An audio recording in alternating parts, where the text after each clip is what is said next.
Like someone messaged me on Facebook and they were looking for a girl to go to some... It was so dodgy and I cannot believe I even went. Fuck off, Jacob. No, I'm telling you online, okay? I don't want... say maybe. Like maybe answer or maybe that's his name. Maybe. She is like a goddess. Like, I literally looked across and I was like... She's never said that about me.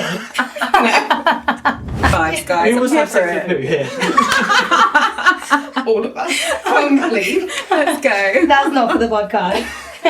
The King Club presents Inside the Club with Alice and Trish and friends. Hi everyone, welcome to episode 3 of Inside... I did it now. Sorry, start again. Hi You need to start again. Oh. Oh, no, you need to start again. Oh, just fun. Okay, anyway, welcome to episode 3 of Inside the Club.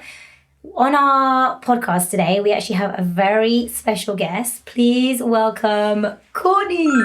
Yay! We're really hoping that pop works. Yeah, we trust you, Tom. We trust you that you can make this pop work, Tom. Sorry, got it. Okay, shall we start with a oracle card pull, and then we'll get feel like that's into a line. introducing. Sorry. No, I love it. I love And it. then we'll get introducing. Thank you. Cool. So we have got. I'm going to go first because I always go first. Just a little disclaimer, guys. My voice, this is not how I usually sound. I know I'm really sexy right now, so please don't be attracted to me too much, okay? I'm trying to restrain myself. My voice is going to be back to normal next week. Courtney, what deck is this? So this is my 7 energies oracle card, which it goes through like chakras systems. So you'll find different colours. Oh, she's giving it a zhuzh. Yeah, it's got like different... Don't get your energy on her cards. Oh, Oh. Oh. Don't do that with your weird sex voice. Birds of a feather, we should stick together. What do the colours mean? So I've got a red one. so that's root chakra. Oh yeah, that makes sense if it's root. So I've got, what's that?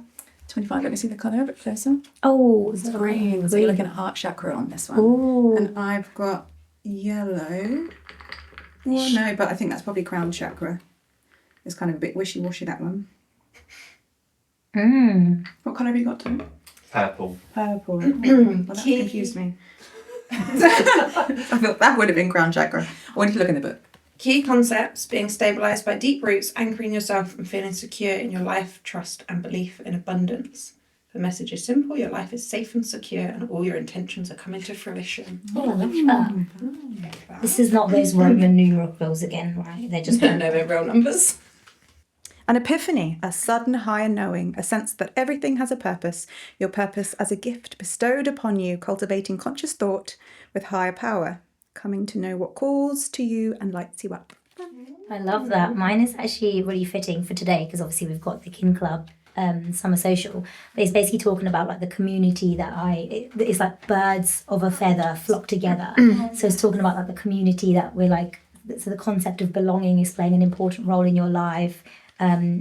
Basically, you will flourish as part of a network of like-minded and like-hearted people. It's super spot on. I love it. Tom's is energy, Oh, sorry, Tom. light, and it is smoke and mirrors, seeing through the lens of past conditioning, the inability to recognise the truth of what's being offered, healing from misguided perceptions, moving beyond the illusion of separation, being accountable for your biases and the way you view the world. I love that. I don't know what that means. That's I think that was about the Think on that. in the sink, maybe. But A sponge in my sink and all the mess Trish made. I've also had a big lump of... I haven't had any lumps yet. Yeah, we can do if there's it. like a green thing on my teeth, you have to let me know, right? Because there's lumps, because I forgot. Episode 1, he was on Boob Watch. Last week, what was he on? What did he have to watch out for you? I don't remember. There was another body part that you asked him to watch for, and now you're asking him to look at your teeth. Yes, please. keep Okay. going. Cheers, guys. Yay. Fun. Love it. So, Courtney, welcome to our podcast. We're so excited to have you I'm here. very excited. It feels super professional, right? We've just hired this amazing studio. Like, Literally amazing. yeah, it feels like we've got all the gear, right? I'm very impressed, to be honest. That's very impressive. We're not in Alice's backyard at all. At all. Same Yard. backyard. Sorry. I'm American. Go for it. I feel like we could not have picked anyone else as our first guest. Thanks, So, guys. I'm so excited you're here. Because Courtney, as we have mentioned on every episode so far, is our groupie. Number one fan. She is our number one fan. We do need to apologise flag. for. Yeah, we should get you a flag. Badge, like Yeah, a flag yeah, badge. I know. I do keep thinking we should get like I'm badges. sure she said I was going to get one. After people have attended a certain number of events. did say You did. You keep promising things. Don't say that. I'm emotional. Aunt Irma's visiting, okay? Please be nice. Emma. Aunt Irma. I guess that's the name of her auntie Flo. Oh. You've never watched the ID Crowd? No. When she comes on her period and she's like really angry and she's like, Aunt Irma's visiting. She calls it Aunt Irma. Oh, this is news to me. Okay, so watch it. It's funny. Auntie Flo. So yeah, please Delete don't. the card details so you don't have access to our bank account anymore. Sad. I love how she felt she needed to do that here. Just let her know right now. You said talking about merch. Okay, fine. Anyway, welcome to our podcast. We'd love to, maybe you can start off with just introducing yourself, your business. That would be really nice. And obviously, I think most of you watching this probably know Courtney, but if you don't, you're in for a bloody treat. Guys, anything could come out of my mouth, so I apologise in advance. But I am Courtney, and my business is Coin Personal Sovereignty. And I don't know where I'm looking. This camera, there's so many cameras and so many lights. I'm speaking. It's fine. I need you. And yeah, I'm a Reiki Healer. So I do one-to-one clients, and I also held circle space for women, but I also have held circle space with men. I don't mind including the man. That's quite nice too. Don't like to exclude anyone. So yeah, I see both men and women, and I love my job. Actually, I really love my job. It doesn't feel like work.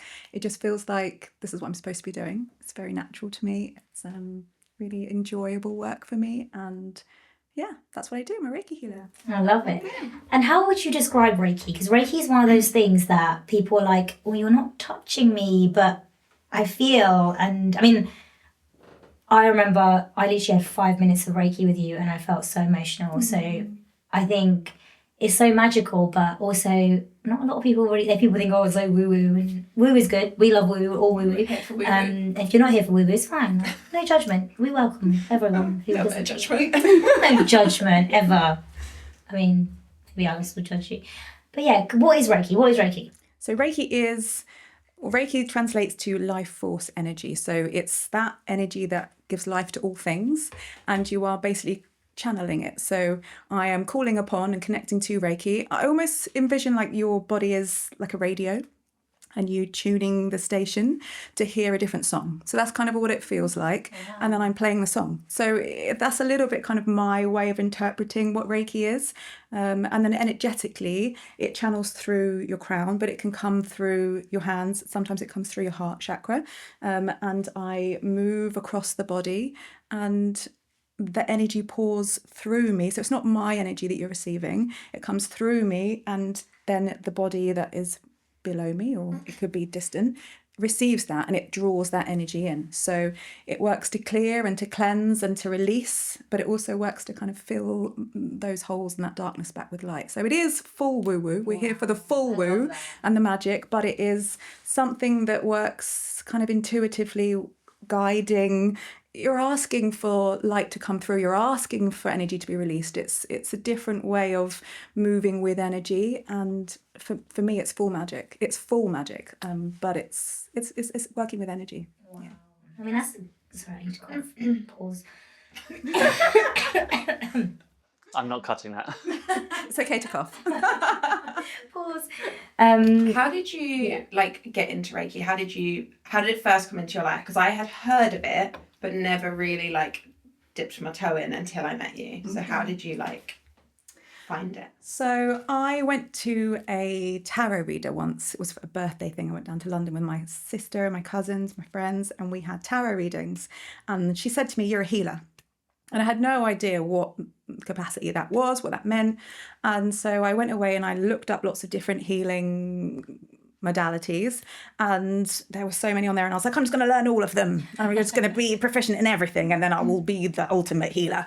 But Reiki just became the loudest. It was, the way I kind of noticed that things draw you in is that they just become loud. So someone was like, oh, I just had Reiki. And then driving along the road, I saw a sign for Reiki. And then, your algorithm starts showing you Reiki. So it was just one of those, okay, well, we start with Reiki. And what I understand to be true about Reiki now is that it guides you. So though the healing it might be working with your body, but it's working internally, and it's asking your intuition to kind of show you the way. So Reiki called me in, is what I would say. Yeah, that's really cool. Yeah. So did you end up doing any of the other, learning any of the other types, or no, you just went straight in? Just went straight in, and then I just felt like I felt you just knew it that. makes sense. I'm meant to be doing Reiki. It was just very, this is this. I don't need to do everything. This is what I needed to do. So yeah, it just felt like the most right thing. Yeah.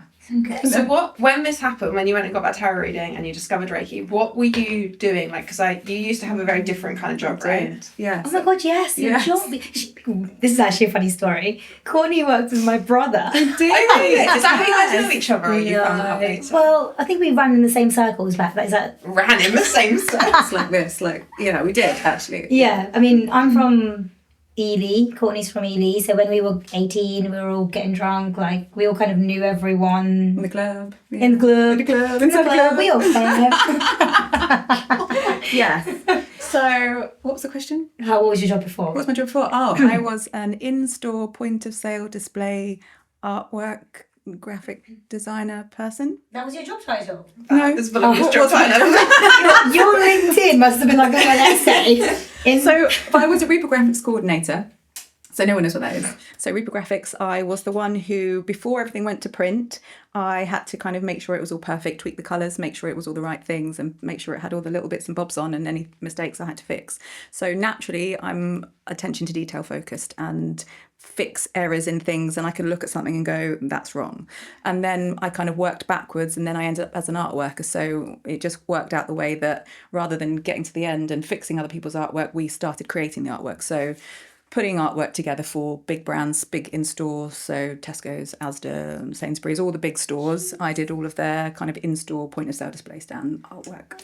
But there's something else that you did as well. I did so many things. What was the other things I did? I mean, I did so many things. I've done so many things. You're making this sound really dodgy at this point. You're a model, right? Oh yeah, I used to be a model. Yeah, I did. I was a model. I was a tattoo model. So I didn't even consider that as a job. It was just like a lifetime ago before all the things. But yeah, so I've been internationally published on magazine covers all around the world. Actually, I don't know if you knew that, but yes. Can I just get your autograph? So what do you mean you were a tattoo model? Like, artists would do designs on you for photographing? No, so more that so as a tattoo model, so I guess alternative brands would ask me to wear their clothes I had a plug, this is plugs, sponsor, so I would wear his tunnels that he would make, and then people would photograph me wearing them for his promotion. So more that kind of modelling that I was like, that's quite a commitment to let them tattoo you just for that. Definitely not, no. Can you show us any modelling? Have you got your phone? Have you got anything to hand? To hand? I mean, pressure. I mean, I can do... No, I could definitely show you. Send it to us and Tom puts things on the screen. Yeah, that's a good fun thing. I can do that. He's so bad at it. I never knew that. That is the thing. Not what I was expecting to come out of this. No, that is really cool. I did catwalk, so I would be wearing small items of clothing, and so you could see the tattoos, but then I would be wearing latex or underwear or fancy things and go up and down the catwalk. Yeah, fun. That's How did you get into that? They're being really hot. So my other half is a tattooist, and it was years and years ago. God, I wasn't expecting to go down this road. This is fun. And I had my friend at the time was also, we were just young and fun and free, and this was before we did any kids stuff, but we used to go to a lot of tattoo conventions with in the tattoo world, and we see the tattoo models, and I was like, yeah, that looks fun. And I just had this, I really want to be on the cover of a tattoo magazine. And so within the space of a year, I think I'd been on 3 or 4. So it kind of was like, set this goal, and then off I went. And it was just this really fun way to meet really cool people and travel up and down, and had lots of really cool photographs and lots of fun photographers. So yeah, it was just maybe like an unveiling of confidence within myself, which was maybe something that that needed working on at the time. So yeah, it just was a really nice way to kind of see myself in a different light, which was fun. So, I love that. Yeah. I do have a bit of experience in modelling myself. Oh, I must say. I can quite believe it, Trish. So this one time at Bangkok.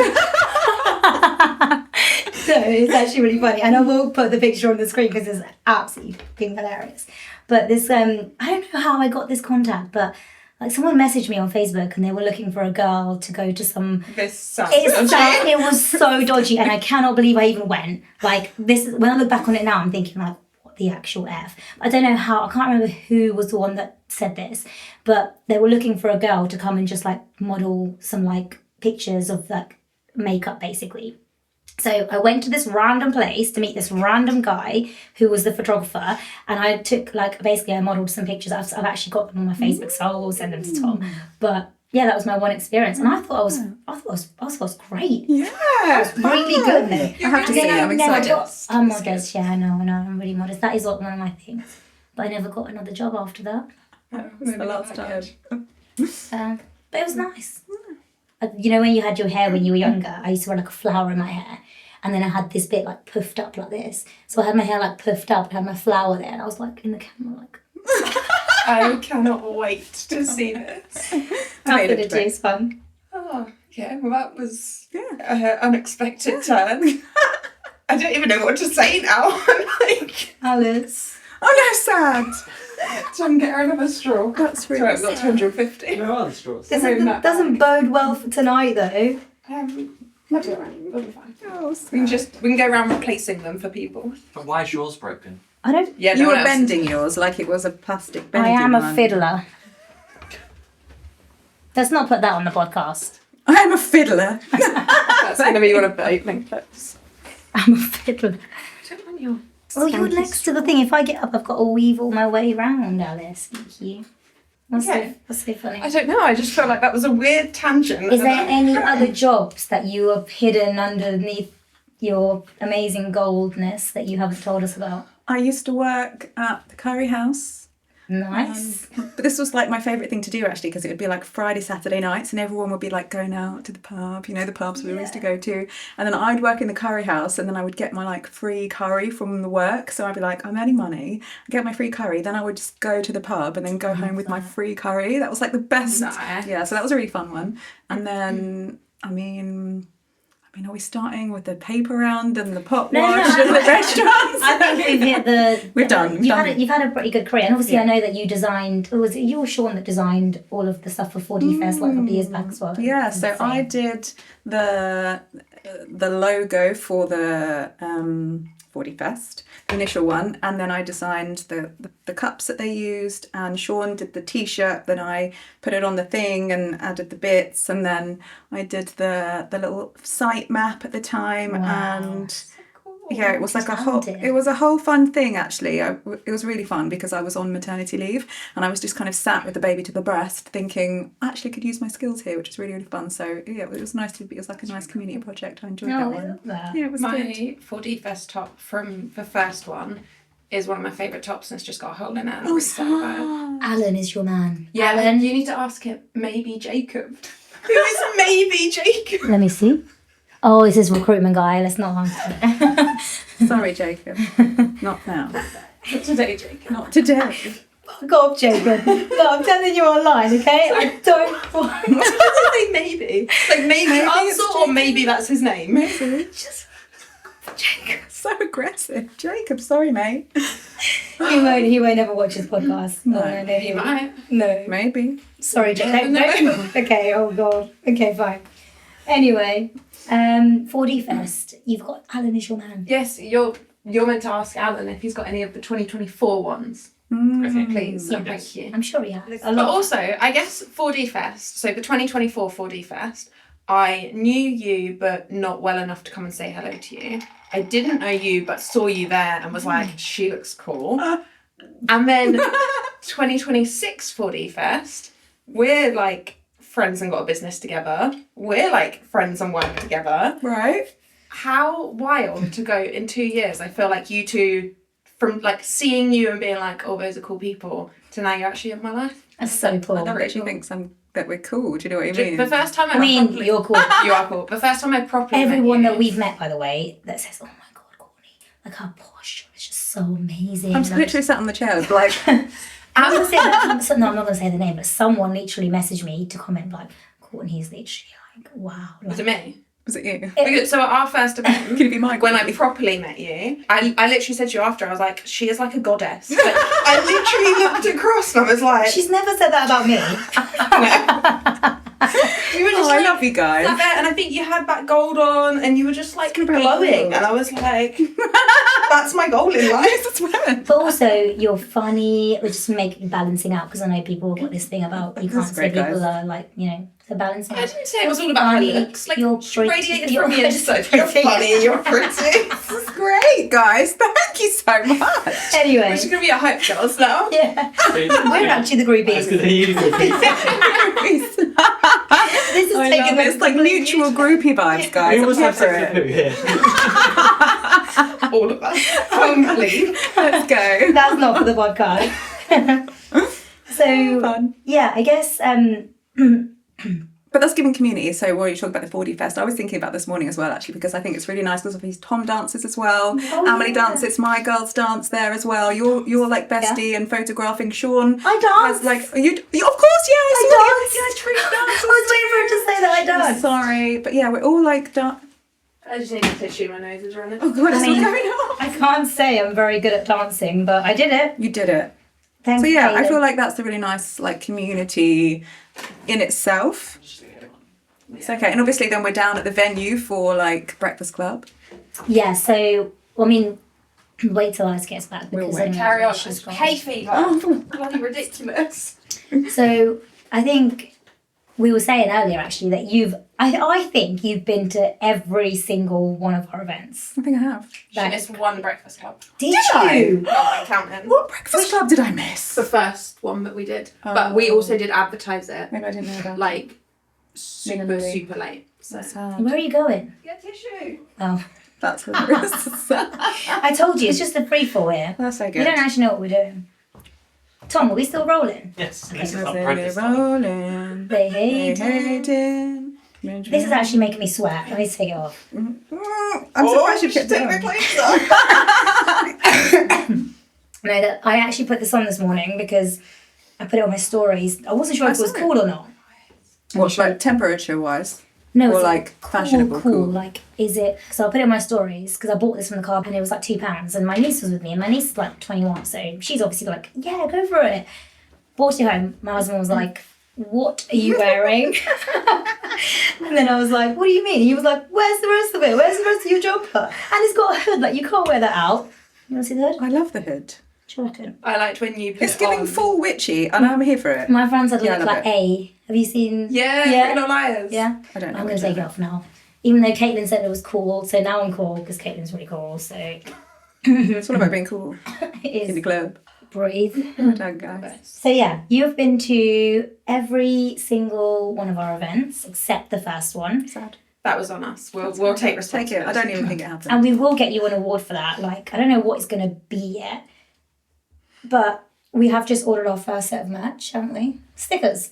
Oh, the stickers for you said to me, oh, you buy these stickers for like £5 and they're really cool. And I was like, yeah, Trish, here's the card details. And then £16 pops up on my phone.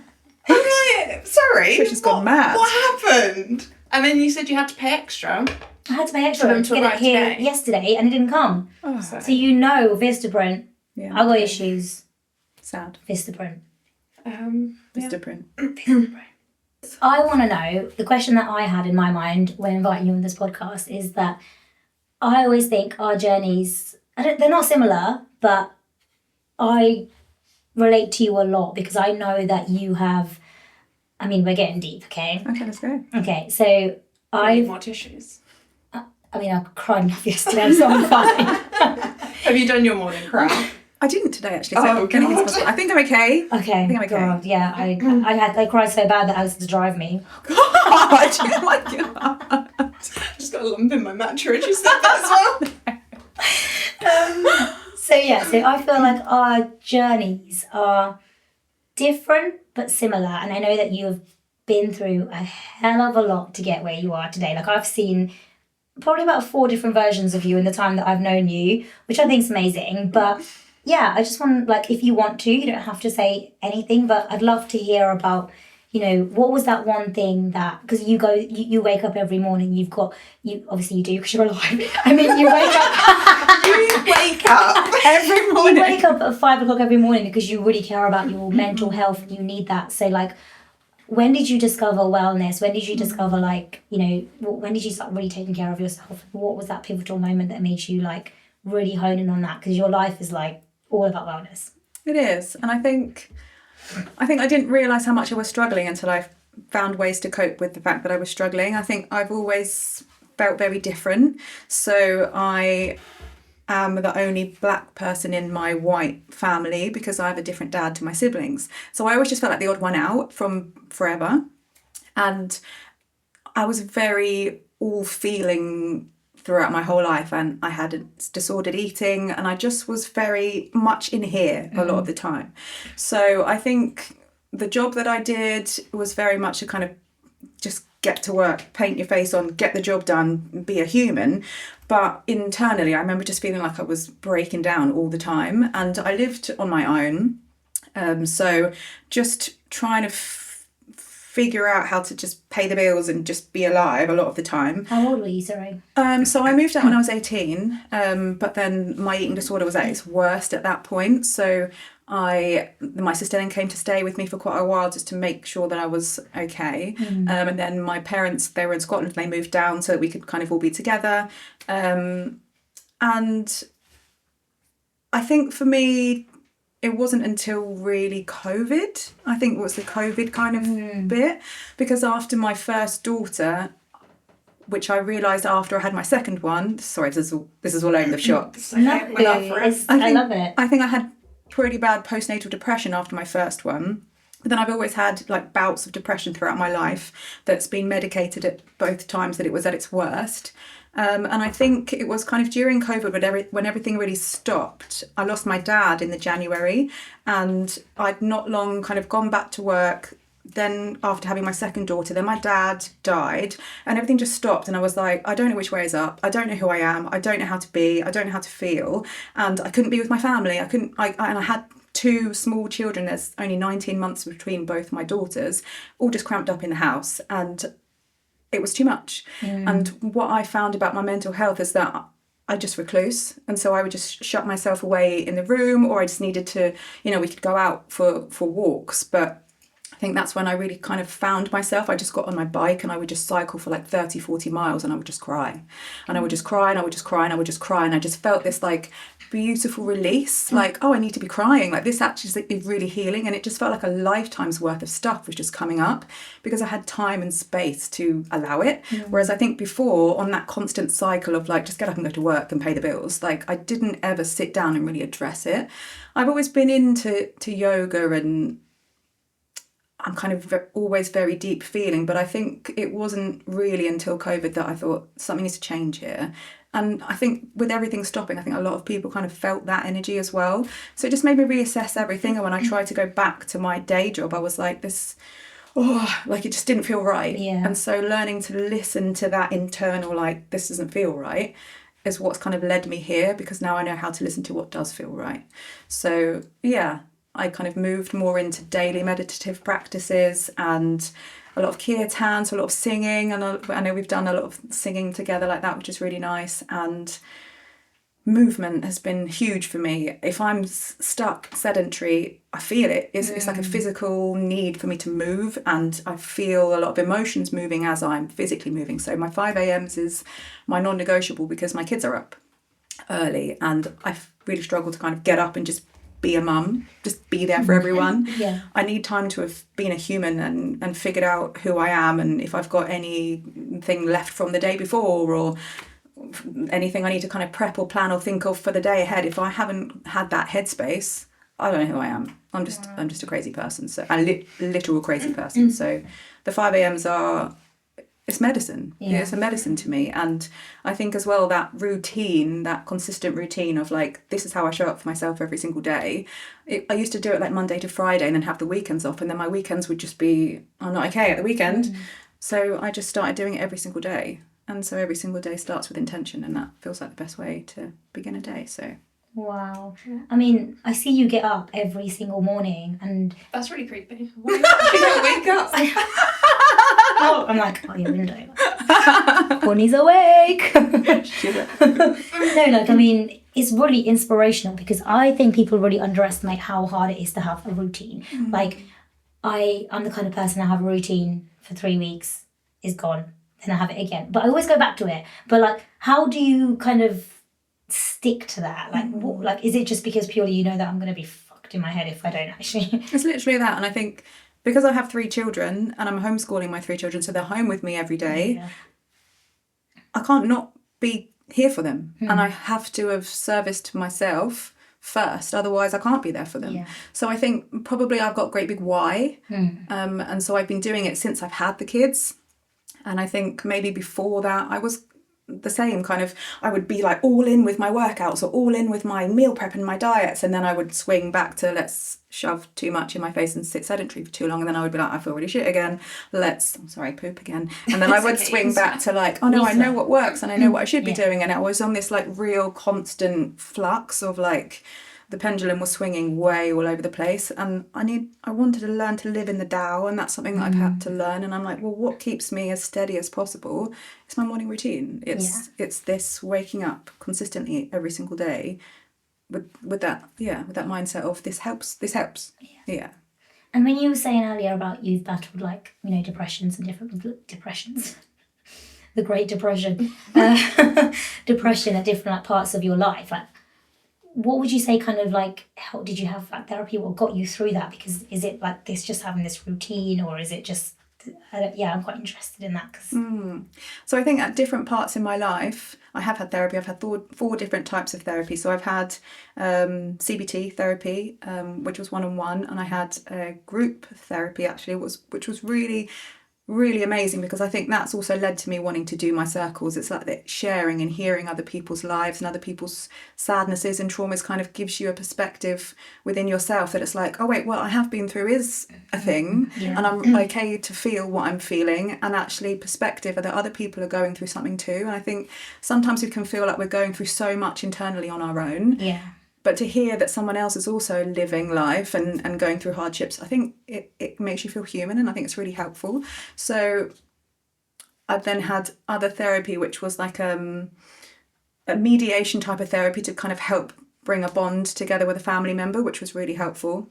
And then I had therapy for my eating disorder. So over the course of time, I have had lots of different talkative therapies, and that's helped me in the work that I do now, because I realise how important it is just to be able to have that mirrored reflection with someone else, to be able to go, this is what I'm feeling, to work it through, and to have it mirrored back, and to have the right questions asked in such a way that you can sit with it yourself and figure it out, because it's not the healer that's doing the figuring out. You just got to figure it out for yourself, but having someone to talk to often helps with that. So yes, I've had lots of therapy, and like I say, at some points I was with medication, which, you know, it worked for what I needed at the time. But yeah, I've needed that help, and to be able to now be able to kind of manage my mental health on my own, it feels like a big deal. It does That feel is like a big deal. That's fucking huge. Yeah, it feels like a big deal. Yeah. Oh, I'm so proud of you. Thank you. Yeah, it's a big deal. I love that. Thank you. How, because you were just saying like the group therapy has kind of like progressed into now you holding that space for other people. Like, how does that feel to go from being a participant in that kind of space to then actually you're sitting looking around a group of people and you're the one holding that space? Like, what's that like? Honestly, it makes me feel so honoured that people would come and trust me with their deepest, darkest everything, because I think that's what we've kind of lost a little bit. And I think COVID was a big thing with that as well. Like, we shut ourselves away because that interaction felt scary. And I think there's this fear of telling your story because how's someone going to perceive me, and if I say it out loud, am I going to be judged, or maybe someone won't like me anymore, and I think to be able to voice what's in here is so healing, just to get it out and to feel heard and to feel witnessed in your life. So I feel honoured that people would come and sit in circle and share and tell their story, because I think our story at the end of the day is what we have. It's our experiences that we have to share, and I envision like myself as this like old lady on my rocking chair, like just with a wealth of stories to tell. And I love that. I want people to feel empowered to tell their own stories. I think that's what we're missing a little bit sometimes. So I feel honoured to be able to sit in that space. Yeah. And you do it really well. Like I remember, my voice went really, but you do it really well. You do it. No, like I remember, I want to say probably a year ago, you were non-existent really on social media. You had like, you didn't want to post. You didn't feel like you didn't want to be there. And then suddenly you pop, like everyone, like I had someone say the other day about your videos, I can't remember who it was now. I don't want to start anyway, it doesn't matter. But you popped up and you have these like, you make these amazing videos and it looks effortless and it just looks so real, and like Thank you. you're like sharing your story, not just in your circle, but you're sharing things like on social media as well. Like how do you feel with that social media part? Are you in that I love social media camp, or are you kind of like, oh, icky or whatever? I think it's such this juxtaposition of like wanting to be kept completely private and like live off grid, to sharing the wisdom that I've learned and that I know, and the experiences in such a way that it might help someone else, or like the tools that I use, that I think this has helped me so much.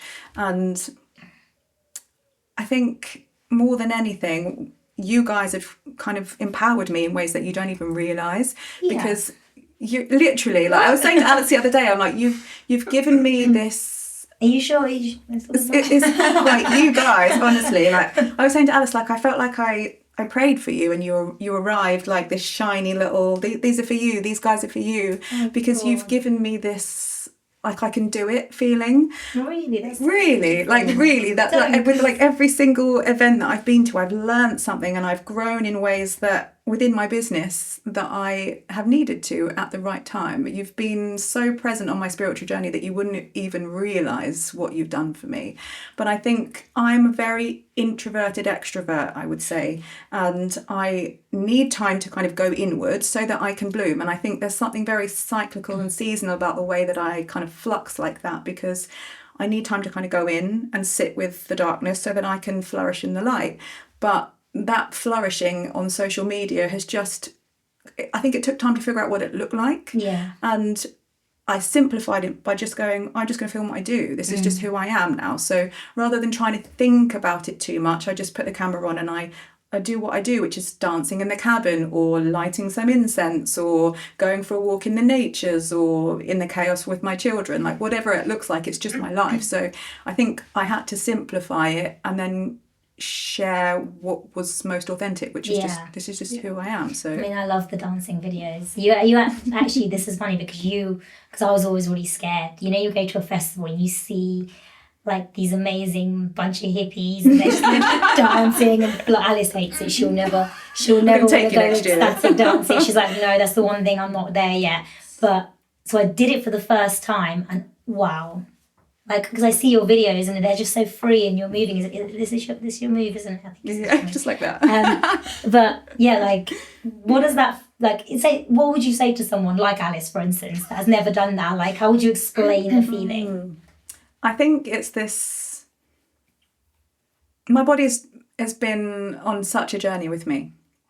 And from kind of my eating disorder days where it felt like I had to punish myself with all the different things that I did, with all the things that came with that, to trying to build trust after coming back after 3 pregnancies and births and healings, to get into a point where movement feels pleasurable and like a joy, to be able to go, thank you for this body that can just move and move in flux, and I love music, so it just feels like I can feel joy in my body again after having felt so much pain and so much sadness. I feel joy, and I think there's such a natural way of portraying that through movement and dance that it's just it just was like the right thing to do. And I look at my daughter, she's so naturally dances. And I danced as a kid. So it's something within me. I love to dance. I did performing arts at college, so I danced through college.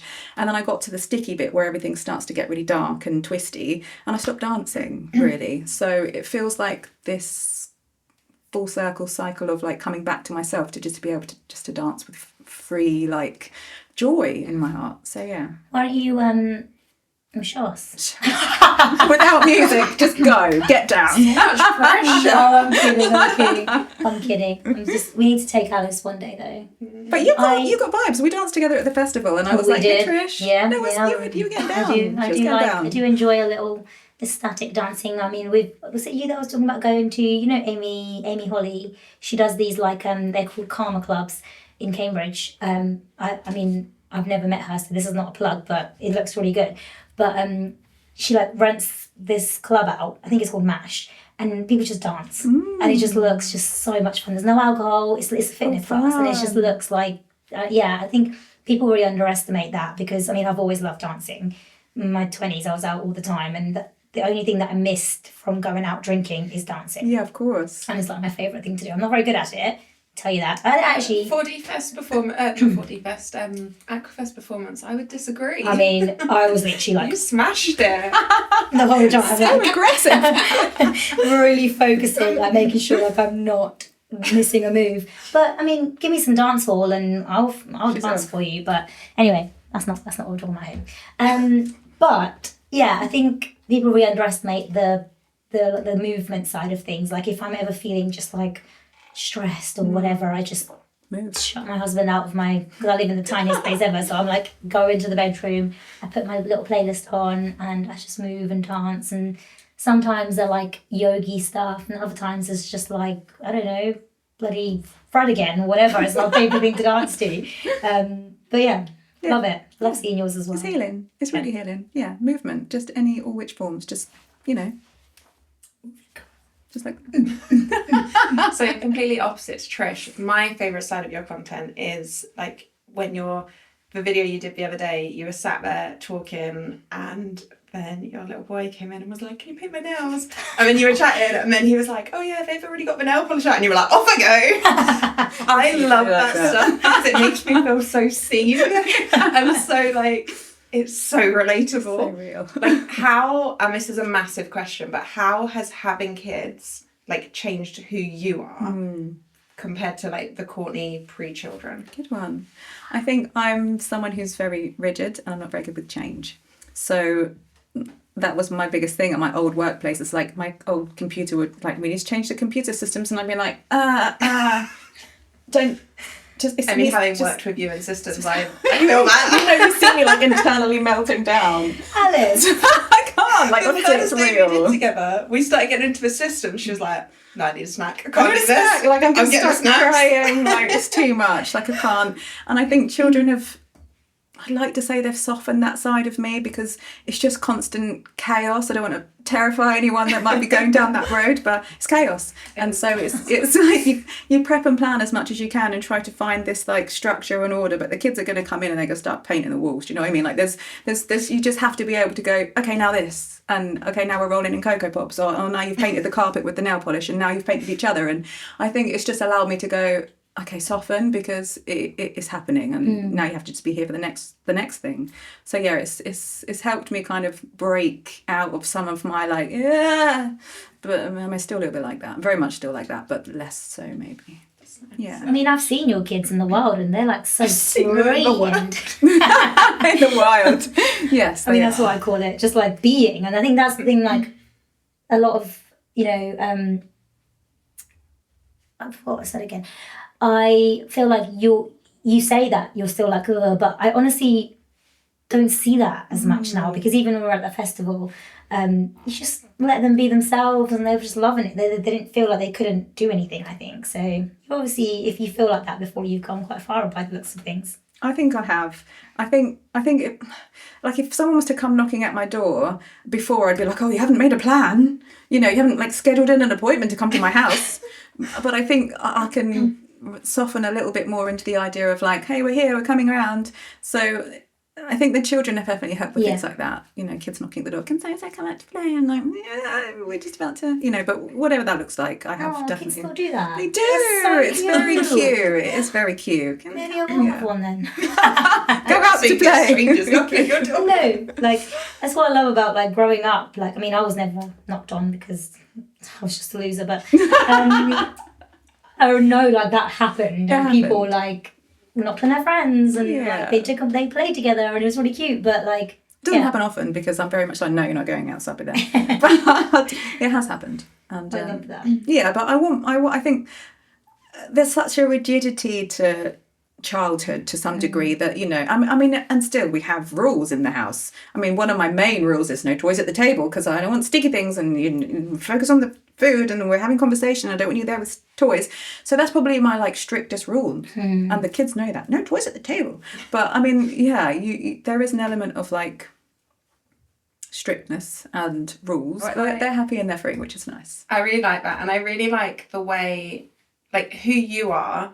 It also comes across the same with your kids. Like when I've seen you like parent, you are you with your kids. You know, some people are a whole different person with adults than they are with their kids. But I feel like for your kids, they must just be able to like they can say anything to you. They can do anything, and there's no like you're just very open and free with them as well as kind of asking that of them, which I really like. Yeah, which is nice. I think there's an element of letting them see me.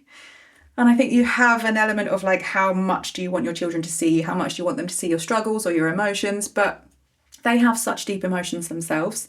And it feels inauthentic to my children if they don't get to see that side of me. And there's been so many times where I've just been in a ball on the floor sobbing, and it's been my children that have been with their arms wrapped around me going, it's okay, Mum.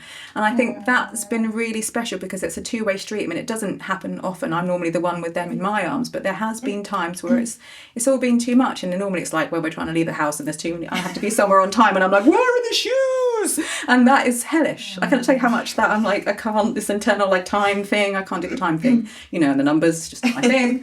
But they see that, but then they also see Mummy taking deep breaths and going, okay, we got this. Like they see all of it. And then I see that with each other and how they comfort each other and the things that they'll say to each other, you've got this, or take a deep breath, Mackie, or like whatever it might be. I see all of that because they see that's how I cope with things.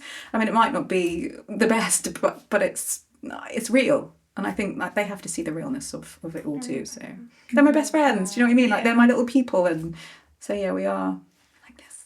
Yeah. Which is really nice. You seem very close now. I love that. Yeah, it's really lovely. And it's cute they come to comfort you. It just shows like, oh God, that's just, I can't talk about that. It's just really nice. It's very special. Yeah. Oh. It's really special. And obviously, your business, you're like a heart-led business owner, right? And I've seen a lot of business owners that are in yoga teachers and like the wellness space. They struggle with that business side. Mm-hmm. Obviously, I know you get help from Alice, but other than that, like, how do you find that, like having this like wellnessy thing, but also having a business? And I think is an element of icky in it. People are like, oh, I don't want to actually promote myself or sell my business or whatever. Like, how are you finding that at the moment?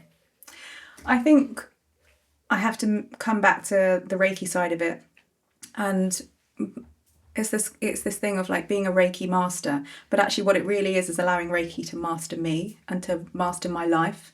And so I have just had to fall into complete trust that the next right step will come, and I will just know what to do when. And so it takes away any kind of worry or any kind of fear of how it might come or happen, because I trust it. I know I'm in the right path. I know I'm in full alignment with what I'm supposed to be doing. And I know you guys, because you guys have been giving me the next right steps. Like, honestly, you're like, now do this. Unintentionally, though. Like, I had no idea you felt like that. Honestly, it's like from the very first King Club event that we did. You're a part of the team. That we did. Do you want to join us? Should we form an alliance? It was this thing with Jess where she gave me this kind of permission to go out there and try new things. And with you guys holding your space so beautifully, it was this kind of, oh, I can do it too. So that's when I held my first circle and just gave it a go. And you guys showed up for me in that way. And then it was the next one, I think we did the January. Oh no, it was Georgie. We were looking at nervous system resets, and I was like, oh, that's what I do. I actually can see all the things that she was teaching and all the information and the knowledge that I had. And I felt, I want to share too. And so it was at that event that I held it in my heart that I really want to do one. I really want to host one of your events. And then you asked me to do a breakfast club. And it was the first time that I was like standing up in front of people, kind of teaching a little bit of what I do. And we went really fast and I was like, oh my God, this is so exciting. I don't know what to do. But it all came out like really rushed, and it was the preparation of it all, like the coming together, like the putting it all and making it pretty. I had so much fun, like it was fun. And then we did the January one, which was the first time I'd sat down and done a mood board or a vision board, and I just like, you sat and went through all this strategic stuff that I had never even thought about. I'm like, I didn't even know how to think about any of this, but it let me realise how much work I had to do within my business and what I needed to do, what were the next right steps. And then the next event you asked me to host.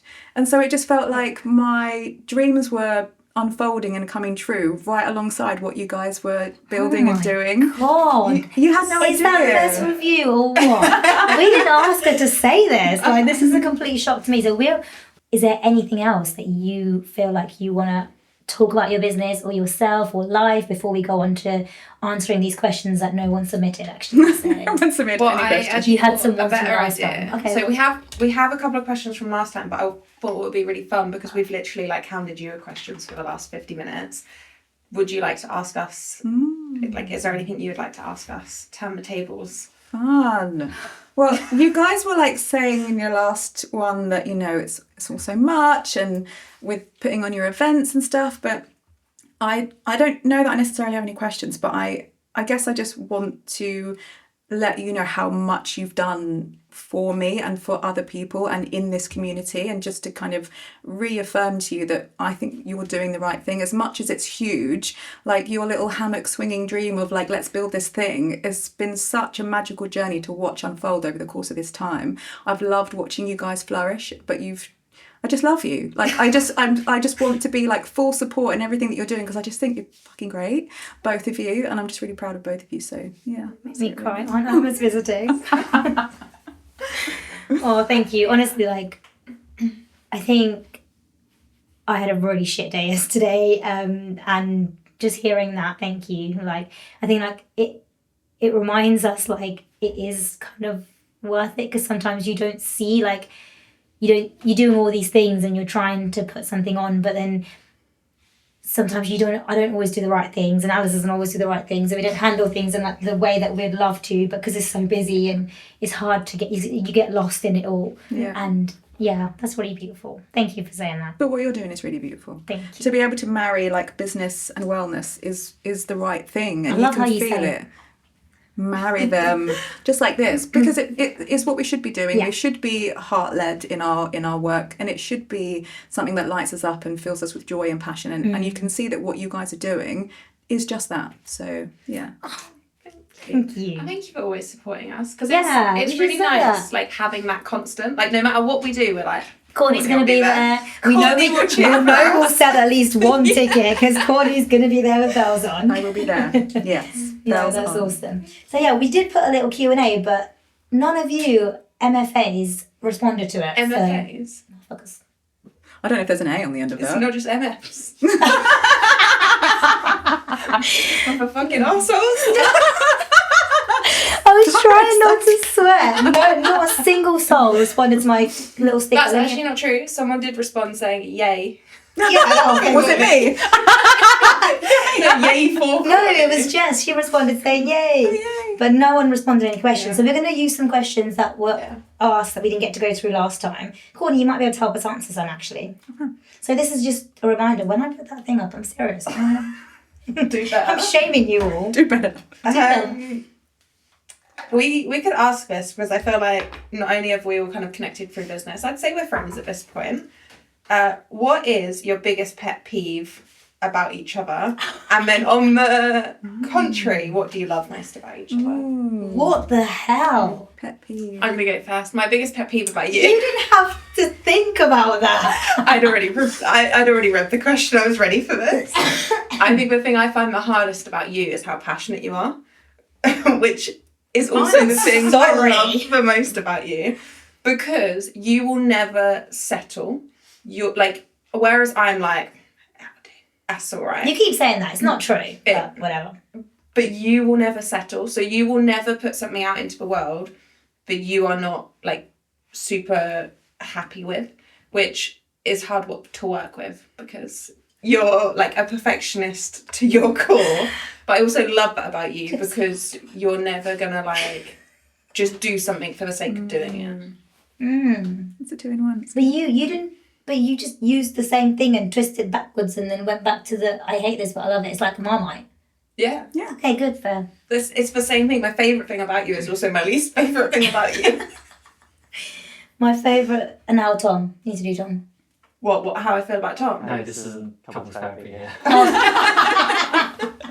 I think for Courtney, my biggest pet peeve or like thing that I don't like, I guess, is that sometimes you say I can't do business and you say like I can't do this when you can. And I think when we were together the other day, you said like if I have something that I want to do, I will always find a way to do it, which I love. And you, in everything that you've ever said, I'm going to do that, you have then done it, but you tell yourself you can't. Yeah.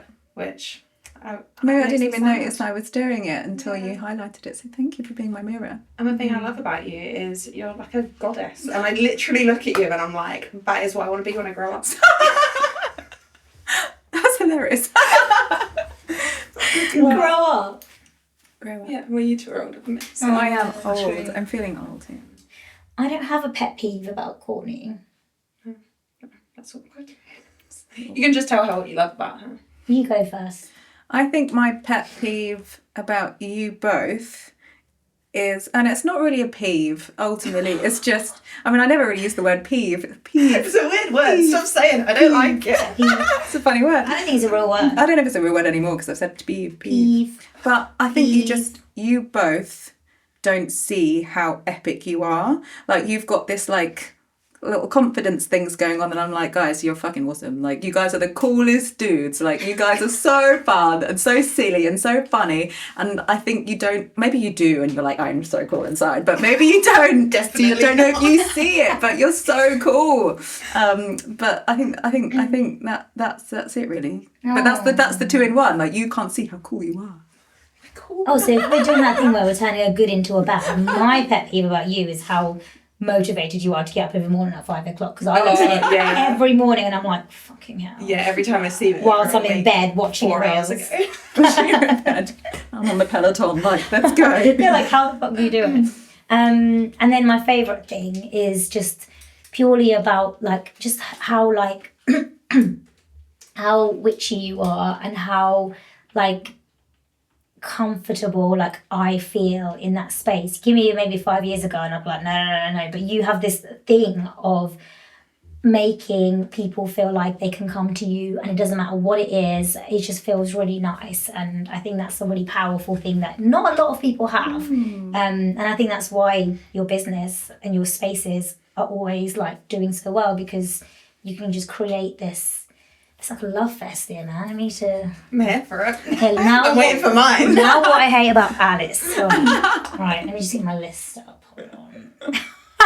I'm kidding. Like sometimes I can't get hold of her. That's not true. Well, yes, it is true, but it's not true because you have my number. Yeah, but I would never say to text you- someone on their personal number about something that I need to answer. For work. That's not Work. true. No, it's not true because you make me sometimes, and then Tom tells you off. But yeah, like I I get just that. wish you were more reachable. You wish I had less boundaries. No. I just wish you had. But I am reachable. I feel like that's on you. Okay, yes, I will take that. I was going to say it's on you because you're then having to decide, is this important enough that I need to contact her on her personal How's phone? turning to bet you about me? I can tell you. Anyway. Alice. Go on then. She's very stubborn. Yeah, she Doesn't take criticism can't very take well. feedback. Actually, let's change to that. Can't take feedback. Yeah, I'll take that. And the thing that I like about Alice is that Alice is probably one of the kindest people that I've ever met in my life.